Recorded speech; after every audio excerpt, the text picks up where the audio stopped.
Well, on the battlefield, Russia is taking apart Ukraine, and the death toll for the Ukrainians is terrifying.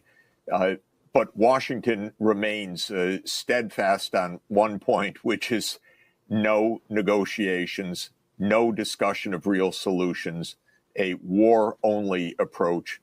It's pathetic, absolutely pathetic. And the idea of putting another $61 billion into more deaths for Ukraine, more destruction for Ukraine, without a word about politics and a solution to this is Biden's complete failure. So I find the situation shocking. I find it shocking that a large part of the Senate and almost all of the Democratic Party mindlessly goes along with this. We have heard since those 2 months even more stories about how the U.S. stopped the negotiated settlement in 2022. This is mind-boggling in the complete absence of any interest whatsoever in ending this war. Well, let me ask you about that, because you've been a critic from the start of the U.S. role in Ukraine. I have as well. There's no consolation to have been vindicated given how disastrous the war has been. But certainly everything you're describing now is visible to everybody in Washington, even if somehow it wasn't at the start of the war, that Ukraine cannot win. There's no way to expel all Russian troops from Ukrainian soil, let alone from Crimea. There's just no possibility of any of those objectives being fulfilled. What, at this point, do you think is the objective, or and looking back, what has been the objective all along? Well, I think the objective all along for the last 30 years was to put the U.S. and NATO into Ukraine. And at each point, Biden, Sullivan, Blinken, Nuland, this has been going on for more than a decade. And before that, it was Nuland as part of the Bush administration. They thought they could bluff their way in or frighten Putin and their way in and so forth. It's just been one stupid, cruelly ignorant miscalculation after another. They got to the point where every gambit failed. The only thing that they accomplished was spending more than $100 billion of U.S. money and about 500,000 casualties in Ukraine, a catastrophe. And now they have an election coming. So to my mind, at least one part of this story is just get to November without an embarrassment. No matter how many more deaths they cause, another $61 billion doesn't matter. It's not their money. They're just trying to avoid embarrassment for what has been an absolutely disgraceful foreign policy for a decade. We're in the 10th anniversary of Biden, Nuland, Blinken, Sullivan participating in the overthrow of the Yanukovych government. And this is what it's brought: complete disaster for Ukraine and nothing good for the United States. Guess if there's one silver lining, it's the fact that this request for $60 billion has been pending before the Congress for several months now. They struggled for a long time, and as of this week, they're trying everything, and so far nothing's working. Not just to send $60 billion to Ukraine, but also another $17 billion to Israel. Is this just something that you think is kind of an election year theater in Congress where they're kind of trading for things and eventually we'll send it? Or do you think it actually reflects some change in the politics in terms of what Americans think about sending huge amounts of money to finance other countries' wars when our country is in many ways falling apart? Well, I think it is exactly the fact the Americans are completely against this. Spend another $61 billion with the massive budget deficits, with the cuts in essential services. I point out in a post today that the $61 billion exceeds our nutrition programs for women and children, Environmental Protection Agency, the National Science Foundation, the Department of Labor, added all together. But, you know, it's games for these senators. I think what's interesting is, in fact, it's routine for the senators to routinely vote mindlessly money for the military-industrial complex. And the fact that they're with these hiccups right now and they want to do it, but they can't do it is because it's so atrocious what they're being asked to do. Something that it is a disaster in Ukraine and that is complicity in genocide in the case of the war in Gaza. And so it's completely unjustified, this money. And yet they're still trying because their normal mode is to vote money for the military. And for this to be even a hiccup right now is something different. It's because the American people are absolutely against it, and because the real purposes of this are so awful that there's no justification. And interestingly, while there's debate, there's no substantive discussion. You don't hear Chuck Schumer, who pushes this every day, give a speech explaining anything or discussing the context or what's really going on. It's mindlessness. They just want to vote money for the military, and they want to avoid any embarrassment before the November election. But there's no substance behind it, and that's why they're tripping up right now. Moving to the second war, which is the one we're financing and arming Israel to carry out in the destruction of Gaza. We spoke in November, about a month into the war, and obviously you were making a lot of observations about how atrocious that war was at the time. We're now 4 months into the war, 3 months later. Things have gotten cataclysmically and exponentially worse.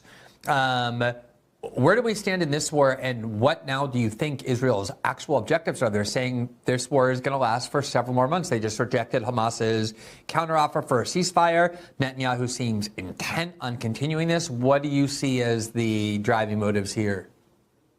Well, I think the key event since we last talked was the ruling of the International Court of Justice, which said that there are plausible grounds that Israel is committing genocide. And that means, by the way, that America is complicit in a genocide, if that's what the ultimate finding is. And I think that there are good reasons for the court to have made that ruling. When you find genocide, it's both a matter of the incredible destruction and cruelty on the ground. 2 million people displaced, around 30,000 dead, 70% of whom are women and children. We watched the demolition of universities, of schools, of mosques, of hospitals, of apartment buildings before our eyes with gleeful members of the Israeli Defense Forces. And the second part of a genocide finding is intent. And there, the intent is that the Israeli cabinet doesn't disguise what they want. They want the Palestinians gone. They want ethnic cleansing. If it means death because the Palestinians won't leave, so be it. And they don't hide this. Now, what is amazing, actually, is that since this ICJ ruling, Israel hasn't changed an iota, not a bit. It continues the killing, it continues the slaughter, it continues the murder in cold blood. And now it says it's going to assault the south of Gaza, where it told the Palestinians to leave for safety. And the statements by the cabinet have remained absolutely as vile and genocidal as before. So they don't even take note, well, maybe we should be a little bit careful. Not anything like that. They had a big event in Tel Aviv, where the settlers are saying we're going to resettle Gaza. They have to leave. This is Greater Israel. And there it is before our eyes. Now, today, it's incredible to watch Secretary Blinken. He wrings his hands. He says, oh, yes, it would be better with a two-state solution. That's what the Saudis are telling us and what we know. But this is up to the Israelis. It's saying as clear as can be, Israel runs American policy. Okay, that's it. Even though we finance them. Yes. It's the most bizarre exactly. Dynamic. I know we provide the munitions, we provide the financing, we're asking for emergency aid, and Blinken's saying there's nothing we can do. It's all up to the Israelis. Well, let me ask you, the one thing that has changed since the ruling is that there was one group doing actual work in delivering basic humanitarian assistance, nowhere near sufficient, but still some, to the Gazan population that has been on the brink of starvation and now suffers the genuine prospect of mass famine, which was the UN Rescue Aid Agency. And Israel just decided to accuse it of having 12 members who participated in October 7th and being linked to Hamas. And now the United States and multiple other European countries that have been funding the destruction of Gaza are now saying we're going to cut off funding to the only aid agency that's actually doing something on a substantive level to keep the people in Gaza from just dying in mass numbers from treatable infections and starvation. What do you make of those accusations? Complicity in genocide. You know, even if the accusations were true on their face, and we have not the slightest idea whether they are, and people that have seen the dossier supposedly say that it's absolutely absurd. But even if it were true on the face, the reaction to cut off an aid agency at this moment with hundreds of thousands on the brink of starvation is absolutely complicity in a genocide. So, you know, I don't know what they think they're getting away with. The whole world's eyes are on this.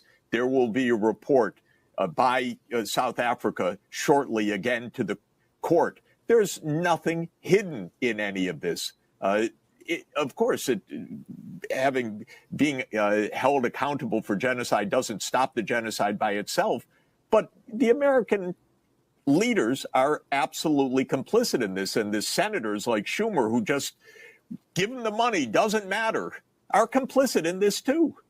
Doesn't anybody speak a word of honesty anymore? This is really the question. Kirby, who is the spokesman every day, the one that said that the accusations were completely meritless when South Africa first made the application and then dismissed the court's ruling, brushed it aside in one moment, does not say a word of truth on any day.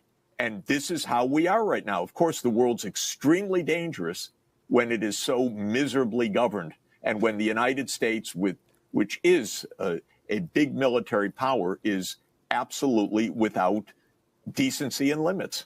Well, last question, because I know you have to leave. But speaking of being miserably governed and dangerous, the United States, the Biden administration, said at the start that their primary objective was to avoid an escalation in the Middle East. Obviously, that's failed. We are now repeatedly bombing Yemen with no congressional debate or authorization, continuously bombing targets both in Iraq and Syria that we say are linked to Iran. We've had 3 of our own troops killed in a military base in Jordan that very few people knew existed. What do you see as the risk of regional escalation now? Look, Israel's policy is not even about Hamas. Israel's policy, explicitly, it's the policy of the cabinet ministers. It's their stated intentions every day. It is the core of the policy platforms of the parties in power, is control over all of Palestine. This is not a secret. And they want the Palestinians to leave, or they'll die, or something else. With that approach, there can be no peace. There can be no avoidance of escalation. And the United States says, well, it's up to Israel. We're just going to keep going along with it. This is, you can't even understand how pathetic this is. The United States, we have some choices. But this administration apparently just says, no, they're not our choices. They're Israel's choices. Well, the choices that Israel makes are absolutely leading to wider and wider war. And we know that it's no secret that these religious national extremists in Israel want the United States to go to war with Iran. So if that's what Israel wants, is that what we're going to do? That's what we're going to find out.